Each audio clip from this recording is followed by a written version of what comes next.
ಕಾವು ಹೇಮನಾಥ ಶೆಟ್ಟರು ಏನ್ ಮಾಡ್ತಿದ್ದಾರೆ ಈಗ? ಎಲ್ಲರಾಗೆ ಅಲ್ಲ, ನಾನು ಇಲ್ಲದಿದ್ದರೂ ಯಾವಾಗಲೂ ಚುನಾವಣೆಗೆ ಸಿದ್ಧತೆಯಲ್ಲೇ ಇರುವವನು. ಬಂಡಾಯ ನಾಯಕನಾಗಿಯೇ ತಾವು ಗುರುತಿಸಿಕೊಂಡಿರುವಂತದ್ದನ್ನ ನೋಡಬಹುದು. ನಮ್ಮನ್ನು ಬಂಡಾಯವಾಗಿ ರೂಪಿಸುವ ಪ್ರಯತ್ನಗಳು ನಮ್ಮವರಿಂದಲೇ ಆಗಿರಬಹುದು. ವಿನಾಯಕ್ ಕುಮಾರ್ ಸೊರಕೆ ಅವರಿಗೆ ಸೆಟ್ಟು ಹೊಡೆದು ಅಶೋಕ್ ಪುತ್ತಿಲ ಇವರನ್ನ ನೀವು ಗೆಲ್ಲಿಸ್ತೀರಿ. ಕಾಲೇಜು ರಾಜಕೀಯಕ್ಕೆ ಶಾಸಕರಾದ ಸೊರಕೆ ಅವರು ಯಾಕೆ ಕೈ ಹಾಕಬೇಕು, ಅದು ನಮಗೆ ಬಿಡ್ಬೇಕಲ್ವಾ ಅಂತ ವಾದ ನಂದು. ನಂತರದ ದಿನಗಳಲ್ಲಿ ಎಲ್ಲ ರೀತಿಯಲ್ಲಿ ನನ್ನನ್ನು ತುಳಿಯುವ ಪ್ರಯತ್ನಗಳನ್ನು ಮಾಡಿದಾಗ ನನಗೆ ಅನಿವಾರ್ಯವಾಗಿ ಈ ಪಕ್ಷದಿಂದ ಹೊರಗೆ ಹೋಗುವಂತ ಸಂದರ್ಭ ಬಂತು.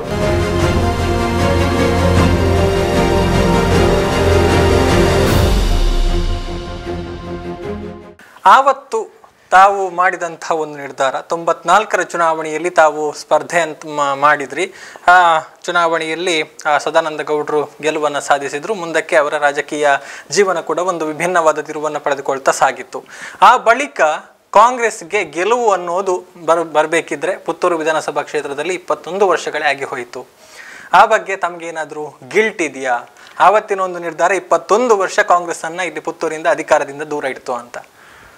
ಸುಮಾರು 19 ವರ್ಷ, 94ರಿಂದ 2013ಕ್ಕೆ ಆಗುವಾಗ ಪುನಃ ಕಾಂಗ್ರೆಸ್ ಇಲ್ಲಿ ಬಂತು. ಈ ಸಂದರ್ಭದಲ್ಲಿ ನಾನು ಅತ್ಯಂತ ಸಂತಸ ಪಟ್ಟವನು. ಯಾಕಂದ್ರೆ ಹೇಳಿದರೆ ನನ್ನ ಮೇಲೆಯೇ ದೊಡ್ಡ ಒಂದು ಅಪವಾದ ಇತ್ತು. ನಾನು ಅದರ ನಂತರ 94ರಲ್ಲಿ ಕಾಂಗ್ರೆಸ್ ಸೋತರು.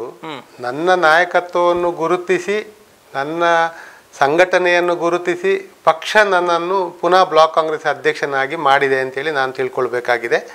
ಅದನ್ನು ನಾನು ಸಾಬೀತುಪಡಿಸಿದ್ದೇನೆ. ನನಗೆ 2006ರಿಂದ 14ರ ತನಕ ನಾನು ಬ್ಲಾಕ್ ಕಾಂಗ್ರೆಸ್ ಅಧ್ಯಕ್ಷನಾಗಿರುವ ಅವಧಿಯಲ್ಲಿ ಪಕ್ಷವನ್ನು ಎಷ್ಟು ಸಂಘಟನೆ ಮಾಡಲಿಕ್ಕೆ ಆಗ್ತದೆ. ಈಗಲೂ ಎಲ್ಲರೂ ಹೊಗಳುವಂಥದ್ದು ಅದು ಅಧ್ಯಕ್ಷ ಸ್ಥಾನ ಹೇಮನಾಥ್ ಶೆಟ್ಟಿ ಅದು ನೋಡಬೇಕು ಅಂತ ಹೇಳುವ ವಿಚಾರ.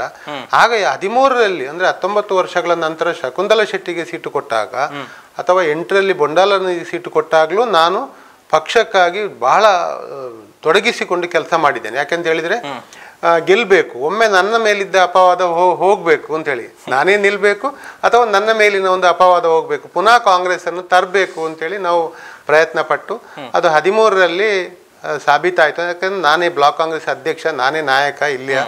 ಆ ರೀತಿಯಲ್ಲಿ ನಾವೆಲ್ಲ ಭಾಳ ಒಟ್ಟಿಗೆ ಸೇರಿಕೊಂಡು ಶಕುಂತಲಾ ಶೆಟ್ಟಿ ಅವರನ್ನು ಗೆಲ್ಲಿಸುವಂಥ ಒಂದು ಪ್ರಯತ್ನದಲ್ಲಿ ನಾವು ಸಫಲರಾಗಿದ್ದೇವೆ. ಹಾಗಾಗಿ ಆ ಅಪವಾದದಿಂದ ನಾನು ಮುಕ್ತನಾಗಿದ್ದೇನೆ ಅಂತೇಳಿ ನಾನು ಈಗ ಭಾವಿಸ್ತಾ ಇದ್ದೇನೆ. ಶಕುಂತಲಾ ಶೆಟ್ಟಿ ಅವರು ಗೆದ್ದು ಅವರು ಅದರ ನಂತರ ದಿನಗಳಲ್ಲಿ ಈಗ ಪಕ್ಷದಲ್ಲಿ ಅವರು ಇದ್ದಾರೆ. 2013 2018ಕ್ಕೂ ತಾವು ಆಕಾಂಕ್ಷಿ. ಹೌದು, ಆವಾಗಲೂ ಸಿಗ್ಲಿಲ್ಲ, ಈಗ ಮತ್ತೆ ಆಕಾಂಕ್ಷಿ. ಹೌದು. 2018ರಲ್ಲಿ ಏನಾಯ್ತು? 2018ರಲ್ಲಿ ಶಕುಂತಲಾ ಶೆಟ್ಟಿ ಅವರು ಸಿಟ್ಟಿಂಗ್ MLA ಆಗಿದ್ದರು. ಆದರೆ 18ರಲ್ಲಿ ನಾನು ಯಾಕಂತ ಹೇಳಿದರೆ ಶಕುಂತಲಾ ಶೆಟ್ಟಿ ಅವರು ಒಂದು ಮಾತು ಕೊಟ್ಟಿದ್ದರು ಒಂದು ಬಾರಿ ನಮಗೆ. ಯಾಕಂದರೆ ಅವರಿಗೂ BJPಯ ವಿರುದ್ಧವಾಗಿ ಇಲ್ಲಿ ಅವರ ಅಸ್ತಿತ್ವ ನಿರ್ಮಾಣ ಆಗಬೇಕಾಗಿತ್ತು. ಅವರ ಮೇಲಿನ ಸಿಟ್ಟು ಅಂದರೆ BJPಯವರ ಮೇಲಿನ ಸೇಡು ಅವರಿಗೆ ಕಾಂಗ್ರೆಸ್ಸಿನವರ ಮೇಲೆ ಸೇಡು ಇರಲಿಲ್ಲ. ಆ ಸೇಡು ಏನಂತ ಹೇಳಿದರೆ ಒಮ್ಮೆ ನಿಮ್ಮ ಇದರಲ್ಲಿ ತಲೆ ಎತ್ತಿ ನಾನು ನಿಲ್ಲಬೇಕು ಅಂತ ಹೇಳುವ ವಿಚಾರಗಳು ಬಂದದ್ದು ಸಹಜ. ಆ ನಿಟ್ಟಿನಲ್ಲಿ ಅವರು ಆಗ 13ರಲ್ಲಿ ಗೆಲ್ಲಬೇಕು ಅಂತಾದಾಗ ನಾನು ಬ್ಲಾಕ್ ಅಧ್ಯಕ್ಷ, ನಮ್ಮ ಕಚೇರಿ ಇಲ್ಲೇ ಕಾಂಗ್ರೆಸ್ ಕಚೇರಿಯಲ್ಲಿ ನಮ್ಮ ಕಚೇರಿ ಇರಲಿಲ್ಲ, ಬೇರೆ ಸಿಟಿ ಸೆಂಟರ್ ಅಂತ ಹೇಳುವ ಒಂದು ಕಟ್ಟಡದಲ್ಲಿ ನಮ್ಮ ಕಚೇರಿ ಇತ್ತು. ಆ ಕಚೇರಿಗೆ ಅವರು ನನ್ನನ್ನು ಭೇಟಿಯಾಗಲಿಕ್ಕೆ ನಾವು ಅಲ್ಲಿ ಮೀಟಿಂಗ್ ಮಾಡಿದ್ದೆವು. ಆಗ ಮಾತಾಡುವಾಗ ನಾವೆಲ್ಲ ಬಿಟ್ಟು ಶಕುಂತಲಾ ಶೆಟ್ಟಿ ಅವರನ್ನು ಗೆಲ್ಲಿಸುವಂಥ ಒಂದು ತೀರ್ಮಾನದಲ್ಲಿದ್ದಾಗ ಅವರಿಗೊಂದು ನನ್ನಲ್ಲಿ ಒಂದು ವಿಚಾರ ಪ್ರಸ್ತಾಪ ಮಾಡಿದರು. ಒಂದು ಬಾರಿ ನನಗೆ ಅವಕಾಶ ಕೊಡಿ, ನೆಕ್ಸ್ಟ್ ನಾನು ಕೇಳೋದಿಲ್ಲ ಅಂತ ಹೇಳುವ ಮಾತನ್ನು ಅವ್ರು ಹೇಳಿದರು. ಅಂದರೆ ಒಂದು ಬಾರಿ ನನಗೆ ಅಂದರೆ ಅದನ್ನು ಸ್ವಾಭಾವಿಕವಾಗಿ ಹೇಳ್ತಾರೆ, ಬರುವ ವರ್ಷ ಬೇಡ ಅಂತ ಹೇಳುವಂಥ ಈಗ ಒಮ್ಮೆ ಈಗ ಯಾರಾದರೂ ಹೇಳುವಂಥದ್ದು ಈ ಬಾರಿ ಒಮ್ಮೆ ಆಗಲಿ ನೋಡುವ ಮತ್ತೆ ನೋಡುವ ಅಂತ ಹೇಳುವ ಪ್ರಶ್ನೆಗಳು ಬರುವುದು. ಆದರೆ ಅವರು ಹೇಳಿದ್ರೂ ಅವರು ಸಿಟ್ಟಿಂಗ್ MLA ಆದ ಕಾರಣ ಅವರು 2ನೇ ಸಾರಿ 2018ರಲ್ಲಿ ನನ್ನ ಪ್ರಯತ್ನ ತುಂಬ ಇತ್ತು. ನಾನು ಅರ್ಜಿ ಹಾಕಿದ್ದೆ, ನಾನು ಎಲ್ಲ ನಾಯಕರನ್ನು ಭೇಟಿಯಾಗಿದ್ದೆ, ನನಗೆ ಈ ಬಾರಿ ಅವಕಾಶ ಕೊಡಬೇಕು ಅಂತೇಳಿ ಕೇಳಿದ್ದೆ. ಈ ವಿಚಾರವನ್ನು ಹೇಳಿದೆ, ಶಕುಂತಲಾ ಶೆಟ್ಟರು ಹೇಳಿದ್ದಾರೆ ಒಂದು ಅವಧಿಗೆ ಅಂತೇಳಿ. ಆದರೆ ಕೊನೆಗೆ ಇದು ನಮ್ಮ ನಾಯಕರು ವೇಣುಗೋಪಾಲ್ ನಮ್ಮ ಕರ್ನಾಟಕ ಉಸ್ತುವಾರಿ ಆಗಿದ್ದರು, ಅವರ ಗಮನಕ್ಕೆ ಬಂದಿತ್ತು. ಮತ್ತು ಇಲ್ಲಿಯ ಉಸ್ತುವಾರಿ ಇನ್ನೊಬ್ಬರು ಕೇರಳದ ವಿಷ್ಣುನಾಥನ್ ಇದ್ದರು, ಅವರ ಗಮನಕ್ಕಿತ್ತು. ಅವರಿಗೆಲ್ಲರಿಗೂ ಗೊತ್ತಿತ್ತು ಹೇಮನಾಥ್ ಶೆಟ್ಟಿಯನ್ನು ಪುತ್ತೂರಲ್ಲಿ ನಾವು ಬಿಟ್ಟು ಅಂದರೆ ಪಕ್ಷದಲ್ಲಿ ಅವನ ನಾಯಕತ್ವದ ಜೊತೆಗೆ ಅವನನ್ನು ಉಳಿಸಿಕೊಳ್ಳುವ ಪ್ರಯತ್ನ ಮಾಡಬೇಕು ಅಂತ ಹೇಳುವ ತೀರ್ಮಾನದಿಂದಾಗಿ ನೀವು ಹೇಳಿದರೆ ಯಾರೋ ನಂಬಲಿಕ್ಕೆ ಅಂದರೆ ಅಂಥ ವಿಚಾರಗಳು ನಡೆಯಿತು. ಆಗ 2018ರಲ್ಲಿ ನನ್ನನ್ನು ದೆಹಲಿಗೆ ತರಿಸಿ ದೆಹಲಿಯಲ್ಲಿ ವೇಣುಗೋಪಾಲ್ KC ವೇಣುಗೋಪಾಲ್ ಮತ್ತು ವಿಷ್ಣುನಾಥನ್ ಇಬ್ಬರು ನನ್ನನ್ನು ವಿಶೇಷವಾಗಿ ರಾಹುಲ್ ಗಾಂಧಿ ಅವರನ್ನು ಭೇಟಿ ಮಾಡಿಸುವಂಥ ಒಂದು ಪ್ರಯತ್ನವನ್ನು ಮಾಡಿದರು. ಹೇಳಿದರು, ನಿನ್ನನ್ನು ನಾಳೆ ರಾಹುಲ್ ಗಾಂಧಿ ಅವರಲ್ಲಿ ಭೇಟಿ ಮಾಡಿಸ್ತೇನೆ, ಅಲ್ಲಿ ಮತ್ತು ಸಿದ್ದರಾಮಯ್ಯ ಮತ್ತು ಆಗ ಪರಮೇಶ್ವರ್ ಇದ್ದರು, ಅವರು ಬರ್ತಾರೆ, ನಿನಗೆ ನಿನ್ನನ್ನು ಬಿಟ್ಟಾಕೋದಿಲ್ಲ, ನಿನಗೇನಾದರೂ ಅವಕಾಶ ಕೊಡ್ತೇವೆ ಅಂತೇಳಿ. ಹಾಗಾಗಿ ನನಗೂ ನಂಬಲಿಕ್ಕೆ ಸಾಧ್ಯ ಆಗಲಿಲ್ಲ, ಇದು ನನ್ನನ್ನು ಇಷ್ಟು ಮಾಡ್ತಾರಾ ಅಂಥೇಳಿ. ನಾನು ಆ್ಯಕ್ಚುಲಿ ಅವತ್ತು ಡೆಲ್ಲಿಯಿಂದ ವಾಪಸ್ ಬಾಂಬೆಗೆ ನಾನು ಫ್ಲೈಟ್ ಟಿಕೆಟ್ ಮಾಡಿದ್ದೆ. ನಾನು ಮತ್ತು ನನ್ನ ಮಿಸ್ಸಸ್ ಇಬ್ಬರು ಇದ್ದರು. ಬಾಂಬೆಗೆ ನಾನು ಹೇಳಿದೆ ಅನಿತನ ಹತ್ರ, ನನ್ನ ಮಿಸ್ಸಸ್ ಹತ್ರ, ನೋಡು ಇವರು ಇವತ್ತು ಹೇಳ್ತಾರೆ, ನಾಳೆ ಇನ್ನು ಕರೀತಾರೆ, ನನಗೆ ವಿಶ್ವಾಸ ಇಲ್ಲ. ನಾವು ಸುಮ್ಮನೆ ಈಗ ಟಿಕೆಟ್ ಮಾಡಿ ಈಗ ಇದು ಸಹ ಲಾಸ್ ಆಗ್ತದೆ, ವೇಸ್ಟ್ ಆಗ್ತದೆ. ಅಂದರೆ ಬಾಂಬೆಯಲ್ಲಿ ನಾನು ಅಪಾಯಿಂಟ್ಮೆಂಟ್ ಕೊಟ್ಟಿದ್ದೆ, ರಾತ್ರಿ ಬರ್ತೇನೆ ಅಂತೇಳಿ ನಾವು ಟಿಕೆಟ್ ಮಾಡಿದಾಗ ನಾವು ಇಬ್ಬರು ಬಾಂಬೆಗೆ ಬಂದೆವು. ನೀವು ನಂಬ್ತೀರಾ ಬಿಡ್ತೀರಾ, ಅಲ್ಲಿ ಬಾಂಬೆಗೆ ಬಂದು ಇಳಿದು ವಿಮಾನದಿಂದ ಹೊರಗೆ ಬರಬೇಕು ಅಂದರೆ ರಿಂಗ್ ಬಂದದ್ದು ಅವ್ರದ್ದೇ. ಎಲ್ಲಿದ್ದೀಯಾ ಅಂತೇಳಿ. ನಾನು ಬಾಂಬೆ. ಯಾಕೆ ಹೋದ್ ನೀನು? ನಿನ್ನ ಹತ್ರ ಏನು ಹೇಳಿದ್ದು? ನಾಳೆ ಬೆಳಿಗ್ಗೆ ನೀನು ಮೀಟ್ ಮಾಡ್ತೇನೆ ಅಂತ ಹೇಳಿದೆ ಅಂತ ಹೇಳಿದರು. ನನಗೆ ಆಯಿತು, ಇಲ್ಲ ನಾನು ಬರ್ತೇನೆ ಅಂತ ಹೇಳಿದೆ. ಹೇಗೆ ಹೇಳಿದ್ದೇನೆ, ಬಾಂಬೆಯಿಂದ ಪುನಃ ನನಗೆ ರಾತ್ರಿ ಬೆಳಿಗ್ಗೆ ಆಗುವಾಗ ಡೆಲ್ಲಿಗೆ ರೀಚ್ ಆಗಬೇಕಿತ್ತು. ಆದರೆ ನನ್ನ ಅಳಿಯ ಅಲ್ಲಿ ಬಾಂಬೆಯಲ್ಲಿರೋದು, ಅಳಿಯ ಕೂಡಲೇ ಅದಕ್ಕೆ ಎಲ್ಲ ವ್ಯವಸ್ಥೆ ಮಾಡಿ ಬೆಳಿಗ್ಗೆ 5:30 ಗಂಟೆಗೆ ರಿಟರ್ನ್ ನನಗೆ ಡೆಲ್ಲಿಗೆ ಟಿಕೆಟ್ ಮಾಡಿಸಿ ನಾವು ಇಬ್ಬರು ಪುನಃ ಹೋಗಿ 10:30 ಗಂಟೆ 11 ಗಂಟೆ ಮಧ್ಯದಲ್ಲಿ ನನ್ನನ್ನು ಕರ್ಕೊಂಡೋಗಿ ರಾಹುಲ್ ಗಾಂಧಿ ಅವರು ಭೇಟಿ ಮಾಡಿಸಿದರು. ರಾಹುಲ್ ಗಾಂಧಿ ಅವರಿಗೆ ಇವರು ಹೇಳಿದರು, ಇವನು ದೊಡ್ಡ ಒಳ್ಳೆ ಲೀಡರಲ್ಲಿ, ಇವನಿಗೆ ಅವಕಾಶ ಕೊಡಬೇಕಿತ್ತು, ಆದರೆ ಈಗ ಸಿಟ್ಟಿಂಗ್ MLA ಇರುವ ಕಾರಣ ಈ ಸಲ ಅವರಿಗೆ ಕೊಡಬೇಕಾಗ್ತದೆ, ಹಾಗಾಗಿ ಇವನಿಗೆ ಮುಂದೆ ಅವಕಾಶ ಕೊಡಬೇಕು ನಾವು ಅಂತ ಹೇಳುವ ಮಾತನ್ನು ಅಲ್ಲಿ ಪ್ರಸ್ತಾಪ ಮಾಡುವುದರ ಜೊತೆಗೆ ಮುಂದಿನ ದಿನದಲ್ಲಿ ರಾಜ್ಯದಲ್ಲಿ ಒಂದು ಒಳ್ಳೆಯ ಸ್ಥಾನಮಾನ ಕೊಡ್ತೇವೆ ಅಂತ ಹೇಳುವ ಮಾತನ್ನು ಹೇಳಿದರು. ಆದರೆ ಅದಕ್ಕೂ ನಮ್ಮ ಕೆಲವರಿಂದ ನನಗೆಲ್ಲ ತುಂಬ ಅಡಚಣೆಗಳಾಯಿತು. ಯಾಕಂದರೆ ಇಲ್ಲದಿದ್ದರೆ ನಾನು 3 ಸಾರಿ ಕರ್ನಾಟಕ ಪ್ರದೇಶ ಕಾಂಗ್ರೆಸ್ಸಿನ ಪ್ರಧಾನ ಕಾರ್ಯದರ್ಶಿಯಾಗಿ ನನ್ನ ಹೆಸರು ಒಮ್ಮೆ ಎಲ್ಲ ಪತ್ರಿಕೆಯಲ್ಲೆಲ್ಲ ಬಂದಿತ್ತು, ಆಯಿತು ಅಂತೇಳಿ. ಪಟ್ಟಿಯಲ್ಲಿ ನೋಡುವಾಗ ನನ್ನ ಹೆಸರು ಇರಲಿಲ್ಲ. ಅದು ನನ್ನ ದುರಾದೃಷ್ಟ ಅಂತ ಹೇಳಬೇಕಷ್ಟೇ. ಯಾಕೆ ಅಂತೇಳಿ ಗೊತ್ತಿಲ್ಲ. ಎಲ್ಲ ನಾಯಕರಿಗೂ ಒಂದು ಅಚ್ಚರಿಯನ್ನು ಮೂಡಿಸಿತು. 3 ಬಾರಿ KPCCಯಿಂದ ಪಟ್ಟಿ ಅನೌನ್ಸ್ ಆಗುವಾಗ ನನ್ನ ಹೆಸರು ಅದರಲ್ಲಿ ಇರಲಿಲ್ಲ ಅಂತ ಹೇಳುವಂಥದ್ದು. ಅದರ ನಂತರ DK ಶಿವಕುಮಾರ್ ಅವರು ಬಂದ ಮೇಲೆ ನನ್ನನ್ನು ಯಾವುದೇ ಹುದ್ದೆಗಳು ಇಲ್ಲದಿದ್ದ ಸಂದರ್ಭದಲ್ಲಿ KPCCಯ ಸಂಯೋಜಕರಾಗಿ ನೇಮಕ ಮಾಡಿ ಕೊಡಗು ಉಸ್ತುವಾರಿಯಾಗಿ ಮಾಡಿದರು. ಅದರ ನಂತರ ನನಗೆ ಅನೇಕ ಹುದ್ದೆಗಳ ಅವಕಾಶಗಳನ್ನು ಕೊಟ್ಟರು. ನಾನು ಆ್ಯಕ್ಚುಲಿ AICCಯಿಂದ ಕರ್ನಾಟಕ ಕೇರಳ ವಿಧಾನಸಭಾ ಚುನಾವಣೆಯಲ್ಲಿ ಮೂವಟ್ಟುಪುಳ ವಿಧಾನಸಭಾ ಕ್ಷೇತ್ರಕ್ಕೆ ನನ್ನನ್ನು ಉಸ್ತುವಾರಿಯಾಗಿ ಕಳುಹಿಸಿದರು. ನನ್ನದೊಂದು ವಿಶೇಷ ಅಂತ ಹೇಳಿದರೆ, ನಾನು ಎಲ್ಲಿ ಹೋದರೂ ನನಗೆ ಕೊಟ್ಟ ಜವಾಬ್ದಾರಿಯಲ್ಲಿ ಯಶಸ್ವಿಯಾಗಿ ಬಂದದ್ದು. ಕೇರಳದ ಮೂವಟ್ಟುಪುಳದಲ್ಲೂ ಸಹ ನನ್ನ ಅಭ್ಯರ್ಥಿ ಮ್ಯಾಥ್ಯೂ ಕೊಲ್ನಾಡು ಅಂಥೇಳಿ ಅವರು ವಿಜಯಶಾಲಿ ಆದರು. ನಾನು 15 ದಿನಗಳ ಕಾಲ ಆ ಒಂದು ನನ್ನಿಂದಾಗಿ ಗೆದ್ದರು ಅಂತಲ್ಲ, ಅದೇ ನನ್ನ ಪ್ರಯತ್ನ, ನನ್ನ ಕೆಲಸ ಅಲ್ಲಿ ತುಂಬ ಮಾಡಿದ್ದೇನೆ ನಾನು. ಹಾಗಾಗಿ ಅದೊಂದು ನನಗೆ ಮನಸ್ಸಿಗೆ ಸಂತೋಷ. AICCಯಿಂದ ವೇಣುಗೋಪಾಲ್ರವರು ಆದೇಶ ಮಾಡಿ ನನ್ನನ್ನು ಕೇರಳದ ಒಂದು ಉಸ್ತುವಾರಿಯನ್ನಾಗಿ ನೇಮಕ ಮಾಡಿದರು. ಅದರ ನಂತರ ನಾನು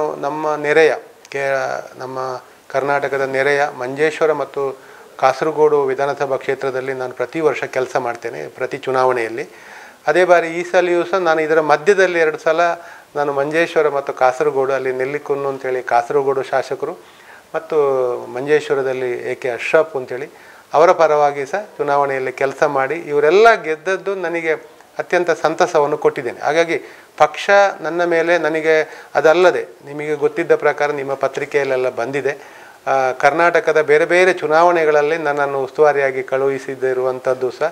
ಅದು ಆನ್ಗಲ್ ಚುನಾವಣೆಯಲ್ಲಿ, ಇತ್ತೀಚೆಗೆ ಉಪಚುನಾವಣೆಯಲ್ಲಿ ನನ್ನನ್ನು ಅಲ್ಲಿಗೆ ನೇಮಕ ಮಾಡಿರುವಂಥದ್ದು. ನಾನು ಅಲ್ಲಿಯೂ ಸಹ ಸಕ್ರಿಯವಾಗಿ ಅಲ್ಲೇ ಇದ್ದು ಕೆಲಸ ಮಾಡಿರುವಂಥದ್ದು.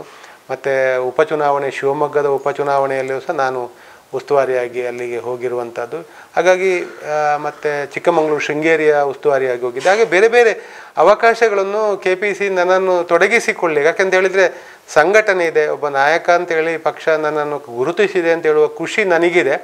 ಆದರೆ ನಿರಂತರವಾಗಿ ಒಂದು ಹುದ್ದೆ ಅಂತ ಹೇಳುವಂಥದ್ದು, ಅವಕಾಶಗಳು ನನಗೆ ಸಿಗಲಿಲ್ಲ ಅಂತ ಹೇಳುವ ನೋವು ನನ್ನನ್ನು ಕಾಡ್ತಾ ಇದೆ ಅಷ್ಟೇ.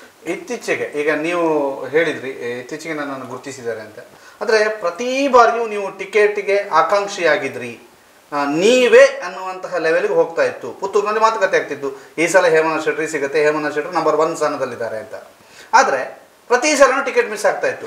ಇದು ಮೊನಗೈಗೆ ತುಪ್ಪ ಸುರಿಯುವ ಪ್ರಯತ್ನ ಅಲ್ಲ. ಸಾಂದರ್ಭಿಕವಾಗಿ ಪಕ್ಷ ಹೈಕಮಾಂಡ್ ಕೆಲವು ವಿಚಾರಗಳನ್ನು ಕೆಲವು ಸಂದರ್ಭದಲ್ಲಿ ತೆಗೆದುಕೊಳ್ಳಬೇಕಾಗ್ತದೆ. ನಾನೇ ಅದನ್ನು ಉಲ್ಲೇಖ ಮಾಡಿದೆ. ಆ್ಯಕ್ಚುಲಿ 2004ರಲ್ಲಿ ಒಂದು ಸನ್ನಿವೇಶ ನಿರ್ಮಾಣ ಆಯಿತು.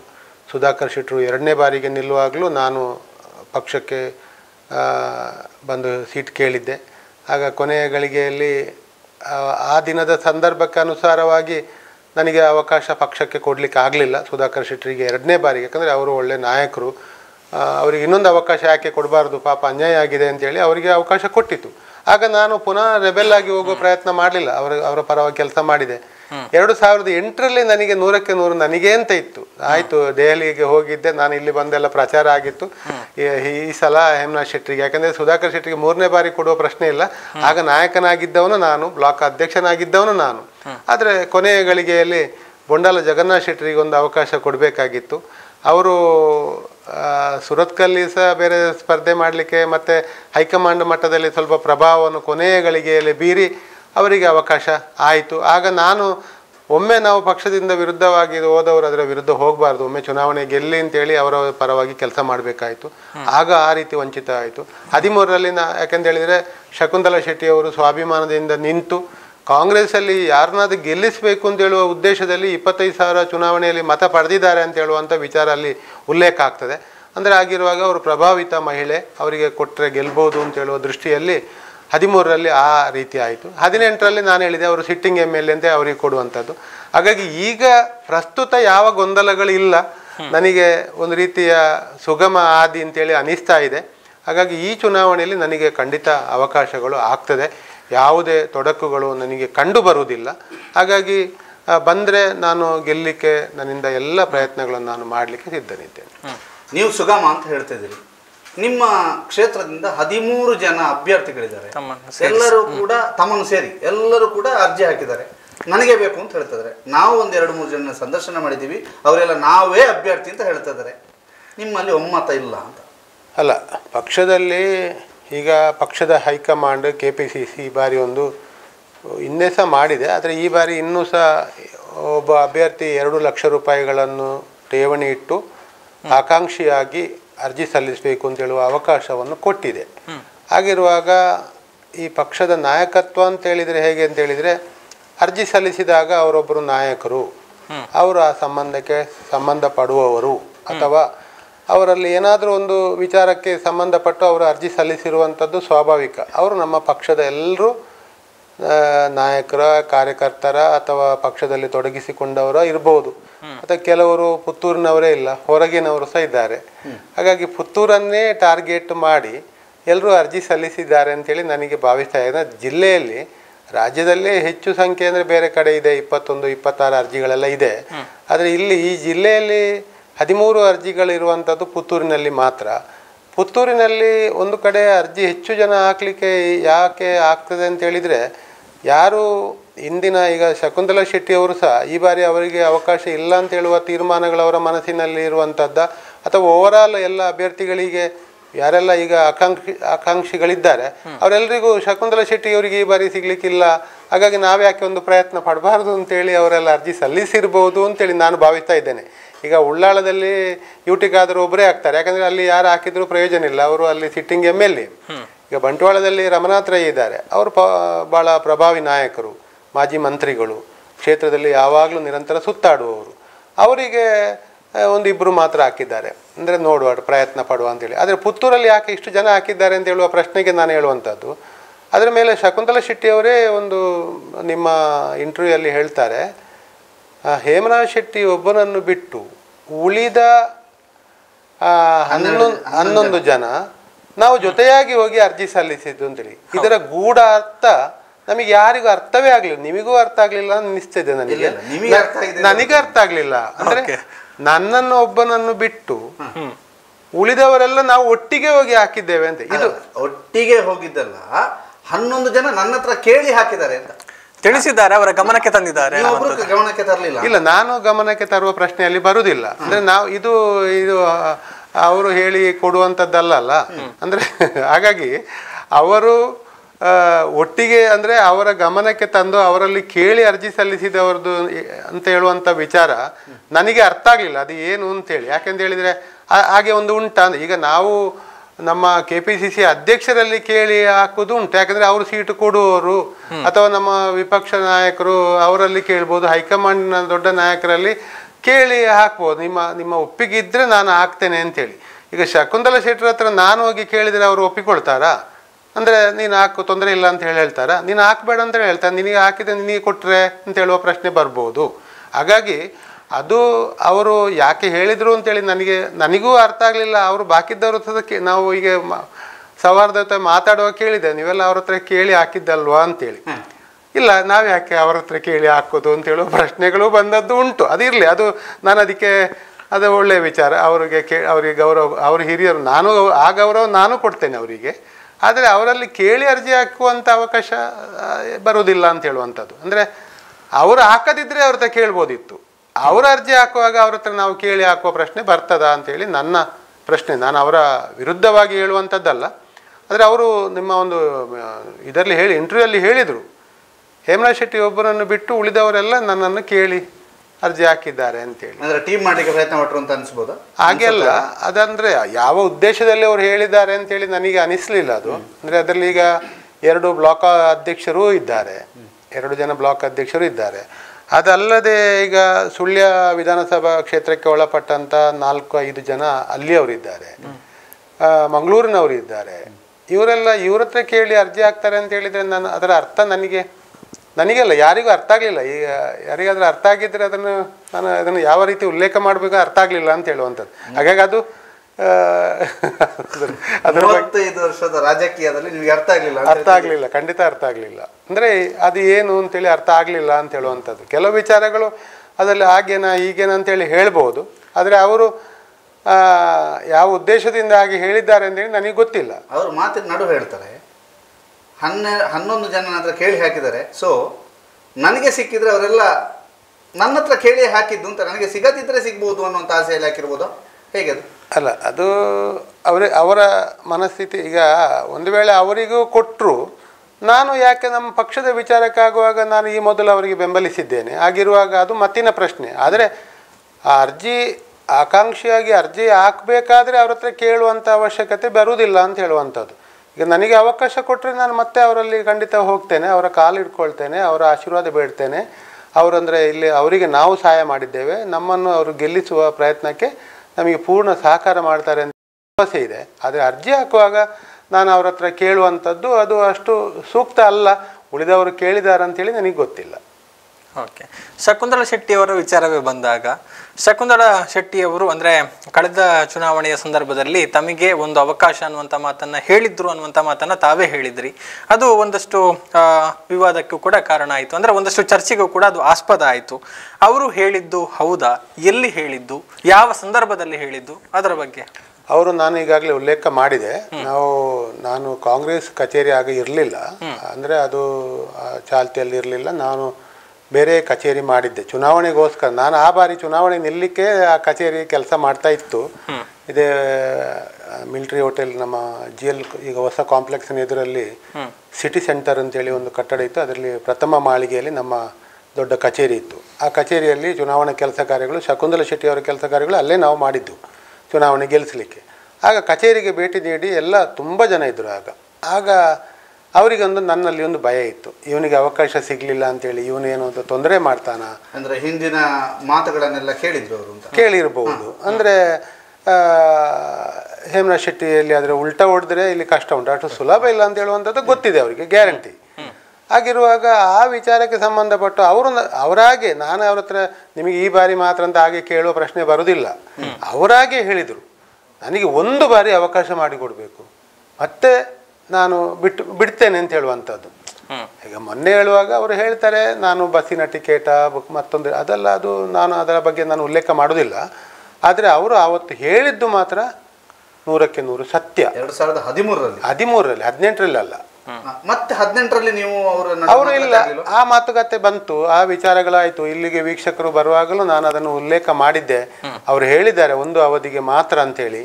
ಮತ್ತೆ ಆದರೆ ಏನಾಯಿತು, ಆಗ ಸ್ಪೀಡ್ ಇತ್ತು, ನಮ್ಮ ಸರ್ಕಾರ ಇತ್ತು, ಅವರು ಶಾಸಕರಾಗಿದ್ದರು. ನಾನು ಎಷ್ಟು ಹೇಳಿದ್ರೂ ಸಿಟ್ಟಿಂಗ್ MLA ಒಂದು ಬಾರಿ ಕೊಟ್ಟು ಅವರ ಕೈಯಿಂದ ಹೇಳ್ಕೊಳ್ಳೋದು ಅಷ್ಟು ಸರಿಯಲ್ಲ. ಆದರೆ ಅದು ಬೇರೆ ಬೇರೆ ಕಾರಣಗಳಿಂದಾಗಿ ಅಲ್ಲಿ ಆಯ್ತದು ಆ ಪ್ರಯತ್ನಗಳು. ಆದರೂ ಪಕ್ಷ ಅದನ್ನು ನೋಡುವಂಥದ್ದು ಸಿಟ್ಟಿಂಗ್ MLA, ಸರ್ಕಾರ ಇದ್ದ ಪಕ್ಷ ಆ ಸಂದರ್ಭ. ಪುನಃ ಒಂದ್ಸೇಗೇನು ಅವರನ್ನೇ ಬಿಡುವಂಥದ್ದು ಅಷ್ಟು ಸೂಕ್ತ ಅಲ್ಲ ಅಂತ ಹೇಳುವಂಥದ್ದು ನಮಗೂ ಅರ್ಥ ಆಗ್ತದೆ. ಹಾಗಾಗಿ ಅದರ ಬಗ್ಗೆ ಆದರೂ ನನ್ನನ್ನು ಹೈಕಮಾಂಡಿಗೆ ತರಿಸಿ ಅಲ್ಲಿ ನಮ್ಮ ನಾಯಕರುಗಳು ರಾಹುಲ್ ಗಾಂಧಿ ಅವರನ್ನು ಭೇಟಿ ಮಾಡಿ ನನಗೆ ಭರವಸೆ ಕೊಟ್ಟಿದ್ದಾರೆ ಅಂತ ಹೇಳುವಂಥ ತೃಪ್ತಿಯಿಂದ ನನ್ನ ಕೆಲಸವನ್ನು ನಾನು ಮಾಡಬೇಕಾಯಿತು. ಹೇಮಂತ್ ಶೆಟ್ಟಿ ತಾವು ಅವರಿಗೆ ಟಿಕೆಟ್ ಸಿಕ್ಕಿಲ್ಲ ಅನ್ನುವಂಥದ್ದಿದೆ. ಈಗ 2023 ಚುನಾವಣೆಗೆ ಸರ್ವ ರೀತಿಯಲ್ಲಿ ಸನ್ನದ್ಧರಾಗ್ತಾ ಇದ್ದೀರಿ. 13 ಜನ ಇದ್ದಾರೆ, ನಿಮ್ಮನ್ನು ಸೇರಿಸಿ 13 ಜನ, 12 ಜನ ನಿಮ್ಮ ಹಾಗೆ ಅರ್ಜಿ ಹಾಕಿದವರು ಇದ್ದಾರೆ. ಈಗ ನಿಮಗೆ ಇಲ್ಲಿ ಪ್ರಬಲ ಪೈಪೋಟಿ ಅಂತಂದರೆ ಯಾರು? ಟಿಕೆಟ್ ಬೇಕು ಬೇಕು ಬೇಕು ಅನ್ನೋ ಜಿದ್ದಾಜಿದ್ದಿನಲ್ಲಿ ನನಗೆ ಇಲ್ಲೀಗ ಪ್ರಬಲ ಪೈಪೋಟಿ ಅಂತ ಇರುವಂಥ ಪ್ರಶ್ನೆ ಮುಖ್ಯವಾಗಿ ಈಗ ಶಕುಂತಲಾ ಶೆಟ್ಟಿ ಅವರು 13 ಮತ್ತು 18ರಲ್ಲಿ ಸ್ಪರ್ಧೆ ಮಾಡಿದವರು. ಈ ಕ್ಷೇತ್ರದ ಜನಸಂಪರ್ಕ ಇರುವಂಥ ಅವರು ಒಂದು ಒಳ್ಳೆಯ ನಾಯಕತ್ವ ಇರುವಂಥ ನಾಯಕಿಯಾಗಿ ಕೆಲಸ ಮಾಡಿದವರು, ಭಾಳಷ್ಟು ಅನುಭವ ಇರುವಂಥ ನಾಯಕಿಯವರು. ಹಾಗಿರುವಾಗ ಅವರದ್ದೇ ಒಂದು ಪ್ರಬಲವಾದ ಪೈಪೋಟಿ ಅಲ್ಲದೆ ಉಳಿದವರಿಗೆ ಇಲ್ಲಿ ನಾವು ಯಾವ ಲೆಕ್ಕಾಚಾರ ಹಾಕಿದ್ರೂ ಅವಕಾಶಗಳ ಬಗ್ಗೆ ನಾವು ಚಿಂತನೆ ಮಾಡಬೇಕಾಗ್ತದೆ. ಬೇರೆ ಬೇರೆ ರೀತಿಯಲ್ಲಿ ಒಬ್ಬರಿಗೆ ಅವಕಾಶ ಕೊಟ್ಟರೆ ಅವನ ಹಿಂದೆ ಮುಂದೇನು, ಅವನಿಗೆ ಯಾವ ರೀತಿ ಗೆಲ್ಲುವಂಥ ಅವಕಾಶಗಳು, ಇದೆಲ್ಲವನ್ನು ಪಕ್ಷ ತುಂಬ ಗಣನೆಗೆ ತೆಗೆದುಕೊಳ್ಳುತ್ತದೆ. ಅಂದರೆ ಯಾರಿಗೂ ಸಹ ಅಷ್ಟು ಸುಲಭದಲ್ಲಿ ಕೊಡುವುದಿಲ್ಲ. ತುಂಬ ಆಂತರಿಕ ಸಮೀಕ್ಷೆಗಳೆಲ್ಲ ನಡೀತದೆ. ಮತ್ತು ಪಕ್ಷದ ಕಾರ್ಯಕರ್ತರ ಮನಸ್ಥಿತಿಯನ್ನು ಅರ್ಥ ಮಾಡಿಕೊಳ್ಬೇಕಾಗ್ತದೆ. ಮತ್ತು ಎಲ್ಲವೂ ಈಗ A to Z ಹೈಕಮಾಂಡಿಗೆ ಪ್ರತಿನಿತ್ಯ ಎಲ್ಲ ವಿಚಾರಗಳು ಗೊತ್ತಾಗಿರುವಾಗ ಬೇರೆಯವರನ್ನು ನಮಗೆ ಅಷ್ಟು ಹೇಳಿಕೊಳ್ಳಲಿಕ್ಕೆ ಹೇಳ್ಬೋದು. ನನಗೆ ಅವಕಾಶ ನಾನು ಕೊಡಬೇಕು, ಅದು ಬೇರೆ ವಿಚಾರ, ಅದು ಅವರವರ ವೈಯಕ್ತಿಕ ಆದರೆ ಆಗ್ತದೆ ಹೊರತು ನನಗೆ ಇಲ್ಲಿ ಶಕುಂತಲಾ ಶೆಟ್ಟಿ ಅವರನ್ನು ಬಿಟ್ಟರೆ ನನಗೆ ಅವಕಾಶ ಇರುವಂಥದ್ದು ಅದರಲ್ಲಿ ಯಾವ ಗೊಂದಲಗಳು ಕಾಣುವುದಿಲ್ಲ. ಉಳಿದವರನ್ನು ನಾವು ಯಾರು ಅವರ ನಾಯಕರಲ್ಲ, ಅವರ ವಿರುದ್ಧ ನಾನು ಯಾರನ್ನು ಮಾತಾಡಲಿಕ್ಕೆ ಹೋಗೋದಿಲ್ಲ. ಅವರು ಎಲ್ಲ ಒಳ್ಳೆಯವರೇ, ಪಕ್ಷಕ್ಕಾಗಿ ದುಡಿದವರೇ, ಕೆಲಸ ಮಾಡುವವರೇ. ಅವರಿಗೆ MLA ಆದರೆ ಅವರು ಕೆಲಸ ಮಾಡುವವರೇ, ಮಾಡದವರು ಯಾರಲ್ಲ. ಆದರೆ ಮಾಡುವ ಮೊದಲಾಗಿ ಚುನಾವಣೆ ಕೆಲಸ ಕಾರ್ಯಗಳು, ಕ್ಷೇತ್ರದ ಸಂಬಂಧಗಳು, ಅವರ ಜನಪ್ರಿಯತೆ ಏನು, ಅವರ ಹಿಂದೆ ಅವರು ಹೇಗೆ ಮಾಡ್ಬೋದು, ಅವರಿಗೆ ಎಷ್ಟು ತಾಕತ್ತಿದೆ, ಅದೆಲ್ಲವೂ ಗಣನೆಗೆ ಬರ್ತದೆ. ಅಷ್ಟು ಸುಲಭದಲ್ಲಿ ನಾವು ಗೆಲ್ಲುವ ಕ್ಷೇತ್ರ ಇದಲ್ಲ. ಇಲ್ಲಿ ಸ್ವಲ್ಪ ನಮ್ಮ ಪ್ರಭಾವ, ನಮ್ಮ ಸಂಘಟನೆ ತುಂಬ ಬೇಕಾಗ್ತದೆ. ಹಾಗಾಗಿ ನಮ್ಮಲ್ಲಿರುವಂಥದ್ದು ಶಕುಂತಲಾ ಶೆಟ್ಟಿ ಅವರಿಗೆ ಬಿಟ್ಟರೆ ನಾನೇ, ಅಂದರೆ ಅವರಿಗೆ ಕಳೆದ ಅವಧಿಯ ಒಂದು ಅವಕಾಶ ಅವರಿಗಿದೆ. ಹಾಗಾಗಿ ಅವರು ಸಹ ನನಗೆ ಒಂದು ಋಣ ಇದೆ ಅಂತೇಳಿ ನಾವು ಹೇಳ್ಬೋದು. ಈಗ ಪ್ರಮಾಣ ಅದು ಬಿಡಿ, ಅದು ಬೇಡ, ಆ ಪ್ರಮಾಣದ ವಿಚಾರ ಬಿಡುವ. ಋಣ ಅಂದರೆ ನಮ್ಮ ಪಕ್ಷದ ಋಣ ಇರ್ತದೆ. ಅವರಿಗೂ ಕಾಂಗ್ರೆಸ್ ಪಕ್ಷ 10 ವರ್ಷಗಳ ಅವಧಿಯಲ್ಲಿ ಅವಕಾಶವನ್ನು ಕೊಟ್ಟಿದೆ. ನಾವೆಲ್ಲ ಈ ಪಕ್ಷಕ್ಕಾಗಿ ದುಡಿದವರು. ಹಾಗಾಗಿ ಈ ಬಾರಿ ನನಗೆ ಅವರು ಪೂರ್ಣ ಸಹಕಾರ ಕೇಳೋದು ತಪ್ಪಲ್ಲ, ಕೇಳೋದು ಯಾರು ಬೇಕಿದ್ರೆ ಕೇಳ್ಬೋದು. ಅದೇ ನನಗೆ ಕೊಟ್ಟಾಗ ಅವರು ನನಗೆ ಪೂರ್ಣ ಸಹಕಾರ ಕೊಡ್ಬೋದು ಅಂತೇಳಿ ನಾನು ಭಾವಿಸ್ತಾ ಇದ್ದೆ. ಅಂದ್ರೆ ಅವರು ತ್ಯಾಗ ಮಾಡಬೇಕು ಈ ಬಾರಿ ಅನ್ನೋದು ನನ್ನ ಬೇಡಿಕೆ ಅಷ್ಟೇ. ಅವರು ತ್ಯಾಗ ಮಾಡಿ ಅವರು ಎದುರು ನಿಂತು ಅದು ಮಾಡಿದರೆ ಅದಕ್ಕಿಂತ ಒಳ್ಳೆಯ ವಿಚಾರ ಬೇರೆ ಇಲ್ಲ ಅಂತೇಳಿ. ಅಂದರೆ ಅದು ಒಳ್ಳೆಯ ಸಂದೇಶ ಹೋಗ್ತದೆ. ಅವರ ವೈಯಕ್ತಿಕವಾಗಿ ಅವರ ಮುಂದಿನ ಜೀವನದಲ್ಲೂ ಸಹ ಒಂದು ಒಳ್ಳೆಯ ಸಂದೇಶಕ್ಕೆ ಕಾರಣ ಆಗ್ತದೆ. ಅವರಿರುವ ಪಕ್ಷಕ್ಕೆ ಒಂದು ಒಳ್ಳೆಯ ಕೆಲಸವನ್ನು ಮಾಡಿದ ಹಾಗೆ ಅವರ ವೈಯಕ್ತಿಕ ಚರಿಷ್ಮಕ್ಕೂ, ಯಾಕಂದರೆ ಈ ರೀತಿ ಮಾಡುವವರು ಭಾಳ ಕಡಿಮೆ. ಈಗ ಉದಾಹರಣೆಗೆ ಹೇಳುವಂಥದ್ದು, ವಸಂತ ಬಂಗೇರವರು ಮೊನ್ನೆ ಚುನಾವಣೆಗೆ ನಿಲ್ಲುವುದಿಲ್ಲ ಅಂತ ಹೇಳಿದರು. ಆ ದಿನದಿಂದ ಅವರ ಮೇಲೆ, ಇಡೀ ಕ್ಷೇತ್ರ, ಈ ಜಿಲ್ಲೆಯಲ್ಲಿ ಅವರ ಮೇಲೆ ಬಹಳ ಒಂದು ಒಳ್ಳೆಯ ಒಪಿನಿಯನ್. ಅಂದರೆ ಬಿಟ್ಟರು ಅಂತಲ್ಲ, ಇಂಥ ನಾಯಕರು ಬೇಕು ಅಂತೇಳಿ ಅಪೇಕ್ಷೆ ಪಡ್ತಾರೆ.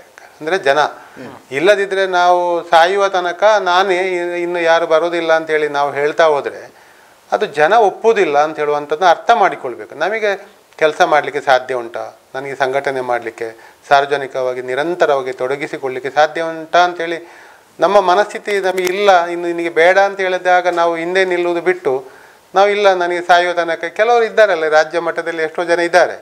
ಹಾಗಾಗಿ ಅವರಂತೆ ಇವರೆಲ್ಲರೂ ಆಗಬಾರ್ದು ಅಂತೇಳಿ ನಮ್ಮ ಇದು. ಹಾಗಾಗಿ ಬಂಗೇರವರು ಮಾಡಿದ ಕೆಲಸ ತುಂಬ ಶ್ಲಾಘನೀಯ. ಅಂದರೆ ಬೇಡ ಅಂತ ಹೇಳಿದ್ದಾರೆ, ಅದು ಒಳ್ಳೆ ವಿಚಾರ ಅಂತ. ಹೊರಗಿಂದ ಬಂದವರಿಗೆ ಕೊಟ್ಟರೆ ನಿಮ್ಮ ನಿಲುವು ಏನು, ಮುಂದೆ ಏನಾಗ್ತದೆ ಅಂತ ಹೇಳಲಿಕ್ಕೆ ಸಾಧ್ಯತೆಗಳು ಇಲ್ಲ. KPCC ಅಧ್ಯಕ್ಷರ ವಿರುದ್ಧವಾಗಿ ತಾವು ಒಂದು ಹೇಳಿಕೆಯನ್ನ ಕೊಟ್ಟಿದ್ದೀರಿ. ನಮಗೇನಾದ್ರೂ ನೋವಾಗುವಾಗ ಅದನ್ನು ತಿಳಿಸುವ ಪ್ರಯತ್ನವನ್ನು ನಮ್ಮ ನಾಯಕರಿಗೆ ಮಾಡಬೇಕಲ್ಲ. ಸಂಘ ಪರಿವಾರದ ಪರ್ಯಾಯವಾಗಿ BHP ಎನ್ನುವಂತ ಸಂಘಟನೆಯನ್ನ ಸ್ಥಾಪನೆ ಮಾಡ್ತೀರಿ. ಹಿಂದೂಗಳಂದು ಸಮಾವೇಶಗಳಲ್ಲಿ ಹೇಮರಾಜ್ ಶೆಟ್ಟಿಯನ್ನು ಕರೆಯುವುದಿಲ್ಲ, ಹಿಂದೂ ಆಗಿ ಬೇಡ. ಅಲ್ಲಿ ಕಾಂಗ್ರೆಸ್ ಹಿಂದುತ್ವವನ್ನು ಕಡೆಗಣಿಸಿರುವಂತದ್ದೇ ನಮ್ಮ ಪಕ್ಷದ ನಿರಂತರ ಸೋಲಿಗೆ ಕಾರಣ. ನಮ್ಮ ಪಕ್ಷಕ್ಕೆ ಇದು ಬೇಡ ಅಂತ ಆದಾಗ ನಾನು ಯಾಕೆ ಇದನ್ನು ತಲೆಗೊತ್ತುಕೊಳ್ಬೇಕು?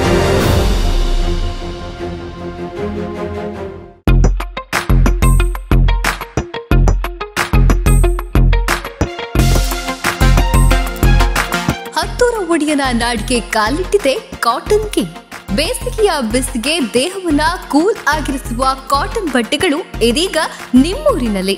ದೇಶಾದ್ಯಂತ 230 ಶೋರೂಮ್ಗಳನ್ನು ಹೊಂದಿರುವ ಪುರುಷರ ರೆಡಿಮೇಡ್ ಉಡುಪುಗಳ ಸುಪ್ರಸಿದ್ಧ ಸಂಸ್ಥೆ. ಉತ್ತಮವಾದ ಆಂಟಿಸ್ಟೈನ್ ಹಾಗೂ ಬ್ರೀತ್ ಫ್ರೀ ಬಟ್ಟೆಗಳ ಅಪೂರ್ವ ಸಂಗ್ರಹ. Ground floor, GL complex, main road, Puttur. Contact 08251 470 541.